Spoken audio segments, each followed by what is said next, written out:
everybody, and welcome to Taking Control, the ADHD podcast on True Story FM. I'm Pete Wright, and I'm here with Nikki Kinzer.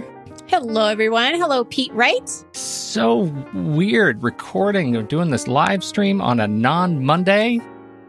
I'm all cattywampus. It's going to really throw you off. It is. I'm really going to have to listen to those soothing Dave Matthews albums after this. Oh, you know how it is. I'm very excited about this. This has been, there was risk that I wasn't even going to be here with so many scheduling updates. It just shows you, just keep rescheduling. Eventually, the planets will align. And here we are.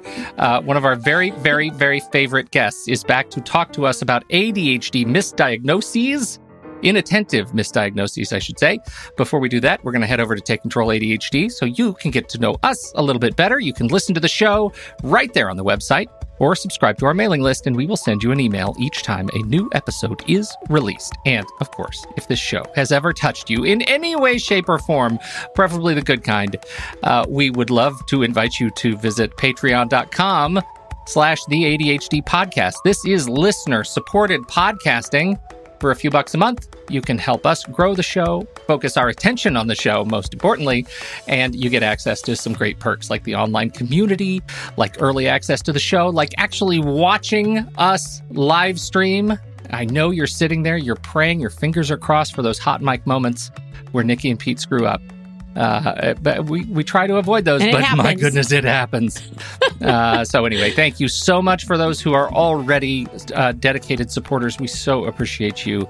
And for those who are just considering, thank you very much. Patreon.com/the ADHD podcast. We have some announcements. Yes, very brief? Very brief. Study halls. We are still doing study halls on Thursday afternoons, so we have a few weeks left. If you're interested in getting some work done and working with a great group of people online, we are body doubles for each other, and we do the Pomodoro method. And so check out my website for under study halls, right? You'll put that in the show notes, I'm sure, Pete. Of course. And sign up for that. And then I also want to make an announcement again about the ADHD International Conference, which is online this year. And it is from November 5th through the 7th. And we will have a link to sign up for that as well. Great opportunity to listen to some great keynotes, great speakers, Pete. Joyous wink. Speakers, you might say. Joyous speakers, that's right. And since you don't have to travel, and if you've never been to a conference, this would be a great opportunity to check it out and see what it's like. Links in the show notes. Thanks.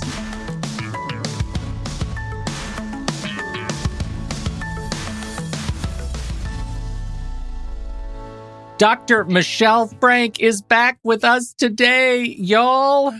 Michelle Frank is a clinical psychologist specializing in providing diagnostic and treatment services to individuals with ADHD.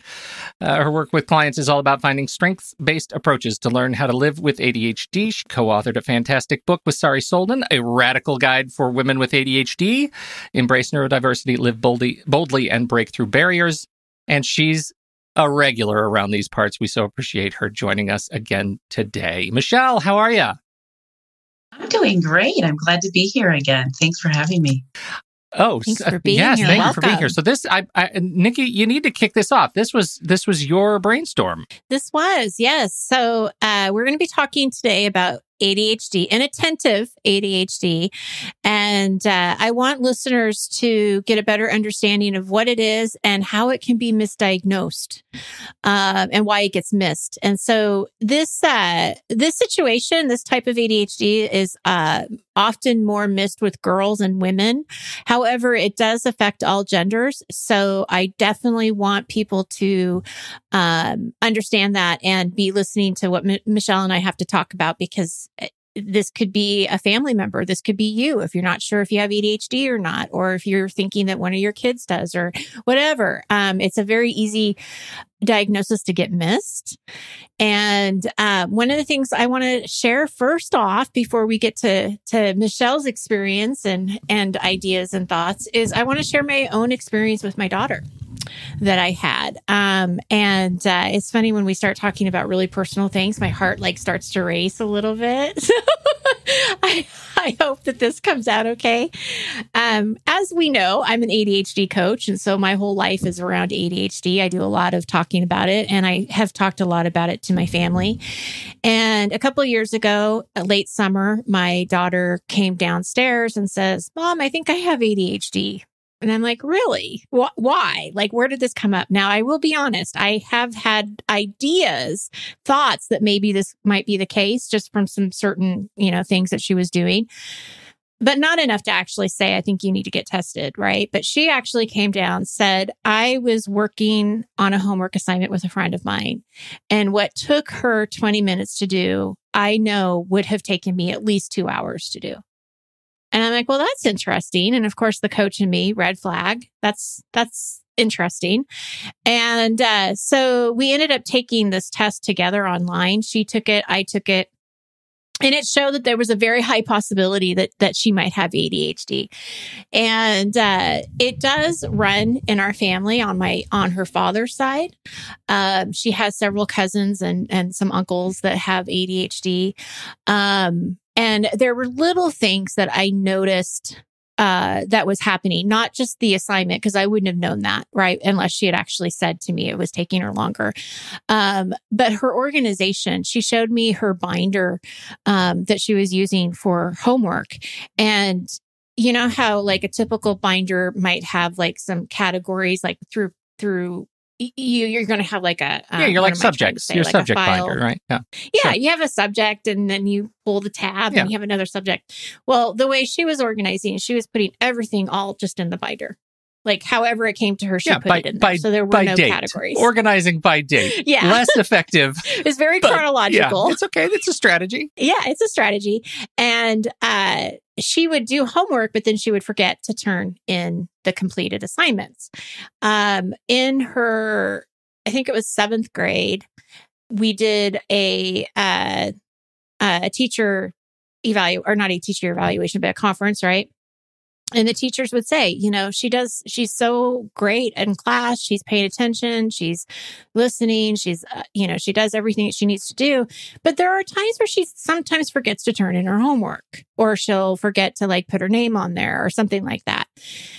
And so these were all things in my mind, knowing ADHD as well as I know it, I started getting these red flags. So I said, okay, let's go to the doctor. And we went to her primary physician, and the doctor gave us a couple of questionnaires to give to her teachers. Well, this was right before her 8th grade year. So her 8th grade teachers didn't really know her very well. So we went ahead and gave it to the 7th grade teachers to fill out. And of course, they all filled it out as, she's great. And none of these symptoms came out to them. Her evaluation from the teacher compared to like how I filled it out were completely night and day. I mean, you would think that we were talking about a different kid altogether. So when we went back and talked to the doctor about this, I told the doctor, I said, I know this is what's happening. This is what you see at school, but I really think that there's something else going on. And the doctor said, well, I think you're too close to ADHD because of what I do. And that she sees it more as a like depression, anxiety issue. Well, I knew my daughter had anxiety. I mean, that wasn't a surprise, but I'm like, no, but there's still more to this. And so she's like, no, I think it's more anxiety. Well, I wasn't going to let that go. So I was like, okay, whatever. So I went and I looked for a psychiatrist who diagnoses ADHD. And I'll be honest, it took a while for me to find one who was open to seeing her that wasn't like a year waiting list. I mean, it is hard. It is hard to find somebody to do this. But I found somebody, and wasn't covered under my insurance, but I said, I don't care. I will pay however much it costs because I want her to be properly evaluated. And so he got her in probably about a month and a half, which was the shortest list that I could find. And sure enough, after doing a whole day of testing, which, has to do with a lot of different avenues and different evaluations that we had to fill out, he came back saying that yes, she has an attentive ADHD with some depression and anxiety. And you need to watch out for those things just as much as the ADHD. And, it was one of those things that I went to a conference, ADHD conference, which is fabulous. And I purposely at this conference took courses that had to do with girls and ADHD and why this was so common to be misdiagnosed. So I want to bring in Dr. Michelle Frank because I know that if I didn't have the expertise that I have, she would have been missed. There's no doubt in my mind that somebody would have just taken the word of the doctor and just say, okay, this is what she has. And she would have, continue to struggle. So I guess a good place for us to start, Michelle, is what is inattentive ADHD? What's the difference here? Why is it so hard to not see? So there are a few different questions in that. All right. I know. I'm not supposed to stack them, but I do anyway. I know. I do too. So let's start with what inattentive is, right? So ADHD is, it's not described this way in the DSM, but it really is a spectrum condition, right? It's a chronic condition. And there's a lot of variability even within the diagnosis. And in trying to deal with that over the years, the folks studying the diagnosis and making all the manuals have had a whole lot of fun with naming this condition. I mean, right? So a lot of people think inattentive type is the same as ADD, and if you're hyperactive, then you have ADHD. But so the name has changed a lot over the years. And right now what it is attention deficit hyperactivity disorder. So that's the global condition. And then you specify, and there are 3 specifiers. One is predominantly hyperactive impulsive type. The other is predominantly inattentive presentation. It's presentation, not type anymore. And the third is combined presentation. And basically, the predominantly inattentive presentation has, and combined or hyperactive, I mean, they all struggle with executive functioning skills in similar ways. They all struggle with regulation. What's unique about predominantly inattentive is that they do not present with the hyperactivity, the restlessness, and oftentimes they don't present with impulsivity either.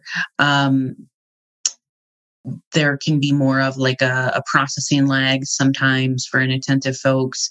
Memory stuff and organizational stuff is very front and forward for them. And then obviously, as the name says, the inattention distractibility piece is their primary challenge. Whereas you look at someone with a combined or hyperactive type, they're going to have, the distractibility and inattention, but they're also going to describe some pretty forward-facing challenges with the impulsivity and hyperactivity.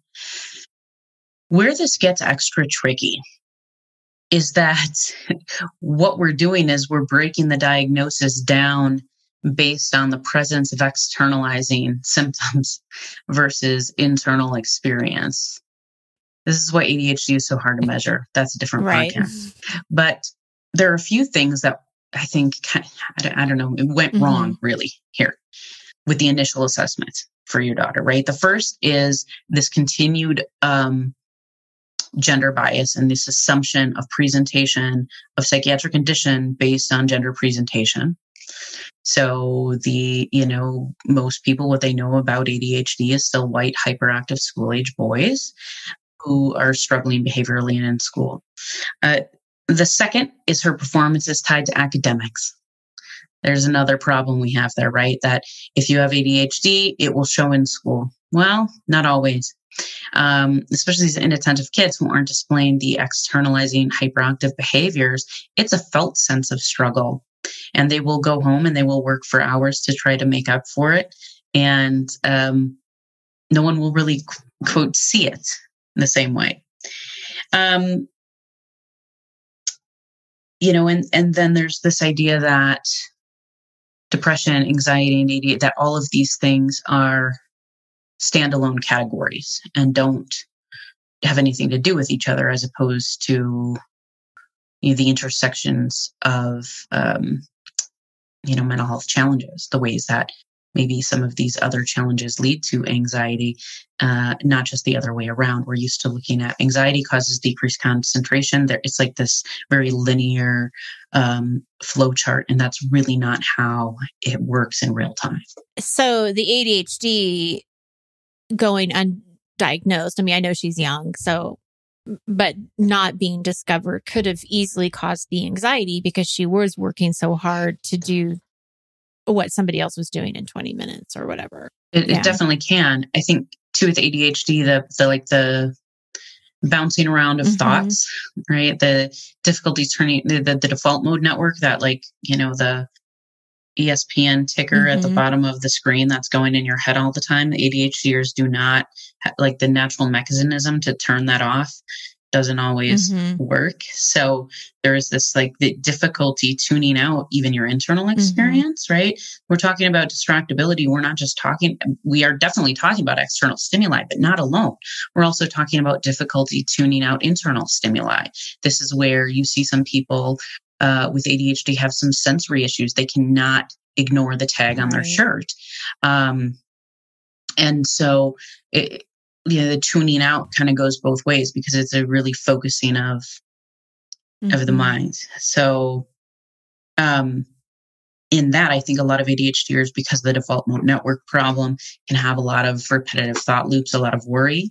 ADHDers also have some dysregulation of the amygdala, right? Hyperactive emotion mind. So it all plays together. And I don't think we do ourselves a very good service by trying too hard to say, this is where one thing begins and this is where the other ends, and you fit into this box, not that box. I just don't, human beings are fluid. We need to treat them as such. Say that I wasn't an ADHD coach and somebody that's listening to this, well, take me out of it. Just say that somebody that's listening to this is wondering if their child may have inattentive ADHD. What would be some good questions to ask as a parent to a child? Because you're talking about, it's more about how you feel, not the external factors. So what would be some good questions to actually get at maybe how they feel? The external is there if you know what to look for. Things like forgetting the lunchbox over and over, right? Really asking questions. What happened? Tell me what it's like when you read a book. What happens when we're watching a movie? What happens when you're sitting in class? What's that like for you? Tell me about what it's like to do your homework. Tell me what it's like when you're playing with. Really get a curious, inquisitive frame of mind going to ask about what their lived experience is when they're doing certain things. We just assume everybody does homework the same, or should or shouldn't be in a certain state. So I think being curious about what their experience is like in those moments, but you want to be looking for things like daydreaming. You want to be looking at things like, do you have a hard time, tuning out things happening around you, sights or smells or sounds, which is worse, which is better? Is it easier, to be in a quiet space or in a loud space? People with ADHD will answer that question differently, right? Because it's all about adjusting the stimulation to meet you where you're at. Asking about memory. How often are you losing your phone and your homework and your book and your keys? When they get older, looking at inattentive driving patterns, that's huge. Fender benders, inattentive accidents, bumping into mailboxes. Things like that. The inattentive, versus like the impulsives, they'll get a lot of speeding tickets. So it's these. Peace raising his hand. This whole conversation makes me so mad, you guys. For crying out loud. I had both. Yeah, I'm combined, and I bumped into poles and got speeding tickets. So we have one for everything. But so it's looking at the nuances of daily life. You're not always going to be able to get at it, unilaterally with one line of questioning. We're talking about this first in the context of, our kids, but I am suddenly, as you're sort of assessing what to look for in the external presentation, I've never asked that myself. What was, like, I was 28 when I was diagnosed and by our marriage therapist. And he was the one who said, your marriage is fine. Pete, let's talk about your ADHD. First time I've ever heard about that, right? That was total news to me. And I'd seen him only for 3 or 4 weeks. And he picked that up and answered so many questions in that one line that I'd had all my life, because I'm inattentive. And as such, I got speeding tickets. I lost my license. And I would do this impulsive thing where I would just go driving, and I would drive to places I've never been before, and I'd get horrifically lost without having a map in the car because I wasn't thinking that far ahead. Like, that happened more than once. All of those questions that, God, I wish I'd had answered in school. But there was no sense that anybody was looking for me when I was in middle school. There was there was one kid who was living with ADHD and was super pegged on hyperactive. And so he was like a showcase of what everybody thought ADHD was. And here I was dealing with this for years, completely ignored. And to the point when I said, when I was 28, I had my diagnosis, I called my mother and I said, hey, look what I got. And she was flabbergasted. No, didn't believe it. I think it's hard for guys with inattentive presentation, because it's like, well, I don't even, I can't do ADHD right. It's supposed to be this way, there's supposed to be the split along gender lines, which is, the discussions of gender related issues are important. We do have to move away when we're trying to work in the diagnostic lane in some ways, because, I've had hyperactive, impulsive, clients who identify as women. I've had inattentive clients who identify as men, and, everything in between. But there are these stereotypes of what it looks like. I had one of the things that my daughter told me was that she could easily sit in class and just nod her head. And she's like, I have no idea what the teacher's saying, but I sure look good. I sure look like I'm paying attention. So I think that's, definitely, again, one of the symptoms of trying to kind of figure out where their head is, what's happening in these situations. Well, and I think too, back to your question of how a misdiagnosis or an ignored diagnosis or a missed or misdiagnosis, the whole act of then, let's say years later, peeling back and figuring out that this isn't just anxiety or depression, that there are some underlying contexts here, that's the question rolling back in my mind, for our listeners who are living with this or had later in life diagnoses, what is it that we're looking for to assess that lived experience that tells you, wait a minute, there might be some other things I can look for, that might be related to ADHD and not anxiety, as my doctors have been telling me all this time, as they've been maybe medicating me for whatever. How do you start to peel that apart? What do you look for in yourself?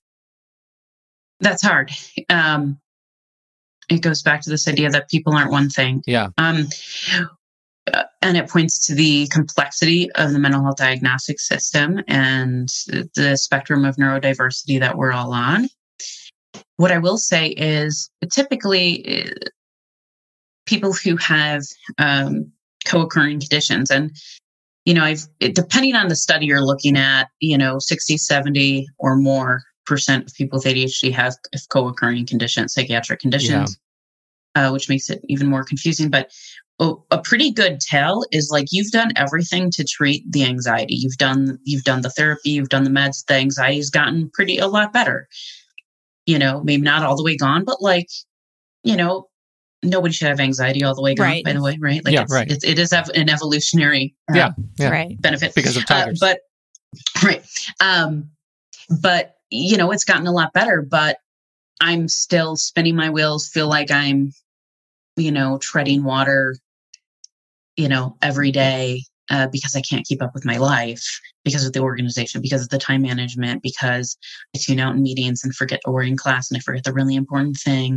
And I, do the paper and don't hand it in, and I forget about, I have all these parking tickets. Mm-hmm. It's like, the rest of your life still is not coming together. Well, that doesn't really look like, anxiety anymore, then, does it? Then now we're talking the executive functioning and self-regulation piece, which is different. There are some overlaps. With anxiety, we do see trouble with concentration. We see some real repetitive thought loops, and ADHD folks can get stuck in a lot of thought loops, and certainly decreased concentration is a huge part of it. The thing is, those symptoms for ADHD tend to persist outside of an anxiety episode, outside of an anxiety trigger, and once even a more generalized anxiety disorder is treated. So, you might get a partial treatment of something, but the rest of this is still falling apart. And the other place to look is the domains of your life. ADHD is one psychiatric diagnosis that impacts every domain of functioning, and actually, as a result, has some of the unfortunately poorest life and health outcomes if it's not treated appropriately. Mm-hmm. And it impacts every domain of your mm-hmm. functioning. So it's very pervasive. And usually there's a pattern of that pervasiveness looking back where, my anxiety and depression, they were really good then, but like these other pieces of my life were really falling mm-hmm. apart.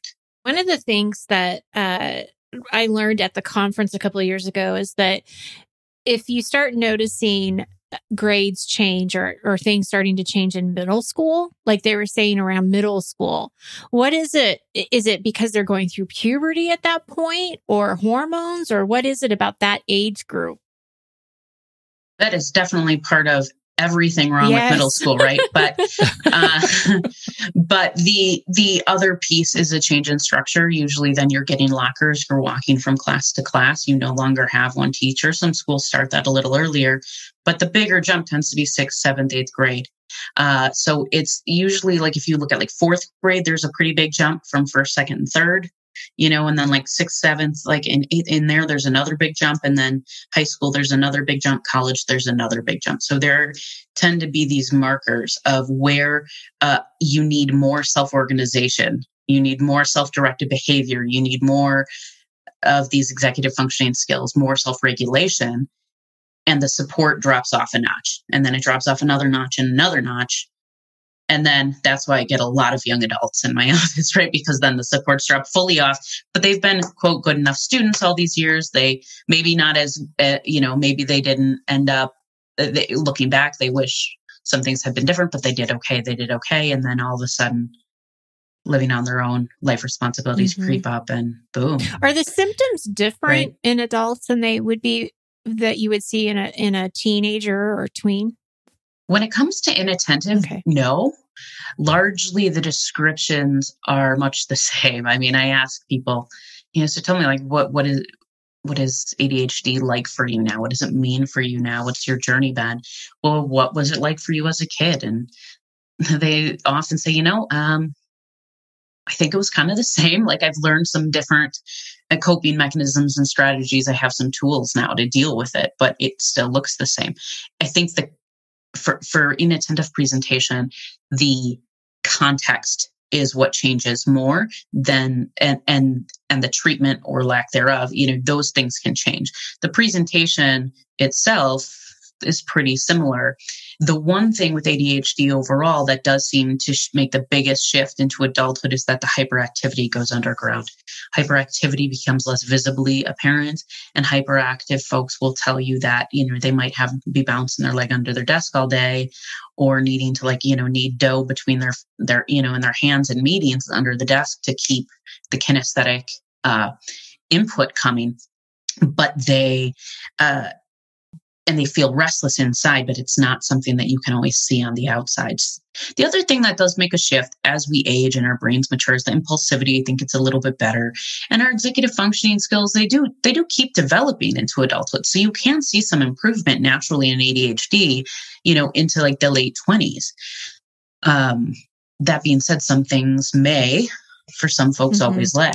I've had a couple of clients who have come to me without a formal diagnosis of ADHD, but they think they have it, or they identify with a lot of the symptoms. How important is it for someone like that to get a diagnosis? Or is it, I don't know. It depends. So, right. I mean, yeah, it all gets very philosophical. I would say it depends. I would say it depends on what that person is needing and looking for. How strong, how strongly do they rate their distress and impairment? Are they just looking for tools? And it's sort of like, regardless of if I have the diagnosis or not, I mean, I still want these tools and these, I want to take things up a notch. Or is it that their life is really falling apart and they're deeply distressed? There are a lot of things that can be misdiagnosed when it comes to ADHD. Trauma is a big one. And so we don't want to be overlooking some of the treatment needs, right? So if you're someone, for instance, with trauma, you might need a bit of a different treatment plan than someone without. If you're someone who is pretty high functioning in life and doesn't really feel the need to talk with a provider about a treatment plan, though, and you're just looking for for instance, the accountability buddy sessions you do. I mean, should someone need a diagnosis to go to? No, absolutely not. Right. So I think it's a matter of degree and it's so individual. No, right. But that's what mental health diagnoses really come down to, are distress and impairment and stable and level of functioning. I got stuck a little while ago, which is this whole idea of, your executive functioning keeps developing. And I guess the way I see that manifest, that I have a certain number of organizational skills that I developed kind of in late college, early career, that kind of matured there. And as we're having this conversation, I realize I've been coasting on some of those skills, like some of those muscles. And that's why I get that I have that sort of constant feeling of peril, that if I drop one thing, then the whole house of cards comes tumbling down, right? If that one appointment misses my calendar, then everything else will fall apart. And so I suppose, I don't know if there's a question here, but maybe there's just a reflection. I'm suddenly making the connection to that ever-present sense of exhaustion that I feel just waking up and living. And I wonder now, that's probably all this stuff, right? I mean, that's probably all this experience of just trying to keep up all the time and not feeling like I can ever afford a break. Because if I afford a break, I could lose it all. I can relate. ADHD is a chronic condition, right? And we don't always think of it that way, because it's just like, oh, this is what I wake up and deal with, or not every day. But it truly is a chronic condition. And so I think you're also giving a voice to some of the frustration and the grief around having to deal with it. It's like, damn it, I don't want to deal with this today. Yeah. I don't want to. Why, There's something to the mystery of not knowing and not having these conversations sometimes, because the ostrich ability in me is okay, well, I'd rather think of it as something else. So let's go ahead and not make those connections, because I really could just use another bowl of cereal. Who doesn't need a bowl of cereal? I mean, really. But what I was going to say, Pete, is that that kind of also ties back into what we were talking about with Marilyn Paul last week, is how important it is to have a day off and have rest and get away from the to-do list and get away from having that pressure of feeling I have to make up for something. Nikki, that has been so hard for me to wrap my head around, right? This whole idea of creating the stop day where you don't fall into the trap of checklisting your recreation, right? Make sure I read book, make sure I go hiking, make sure I do this, check. I have yet to be able to internalize that guidance, because again, if I let my system down, I've trained myself. I have been trained through the blessing of experience that if I let down that guard at all, then I it's extraordinarily difficult to rebuild. It's months to rebuild. I'm gonna call you out on that. Because you have, I don't think you're giving yourself enough credit, because I think you have really solid systems and you trust those systems and you have worked hard on those systems that you don't have to start all over again. I think there's a little bit of black and white thinking there. Well, there probably is, but I'm also like, credit where it's due. Like to you noticing that, I think you're catching me also talking about this conversation, having this experience on the same day that I'm still dealing with rebuilding from being in bed for a month. Right. Yeah. Like that was, and that was an extraordinary test of systems, and I'm exhausted. I'm so tired. Yeah. I'm so tired of rebuilding and trying to get things organized again. So I recognize that there's some of that. But I don't. Well, you're surely doing don't great. mean to make this conversation about me, but I appreciate that. You're doing great. Well, I think it's important. I think you bring up something that I hear a lot of, and so I think it's an important thing to give voice to, Pete, because I think it's a very common feeling and experience. My folks were in town when we went up to the mountains, and I don't know about you guys, but every time I do take this break, I need, like, the first day of the break, I'm just sort of like restless, aimless, anxious. I can't.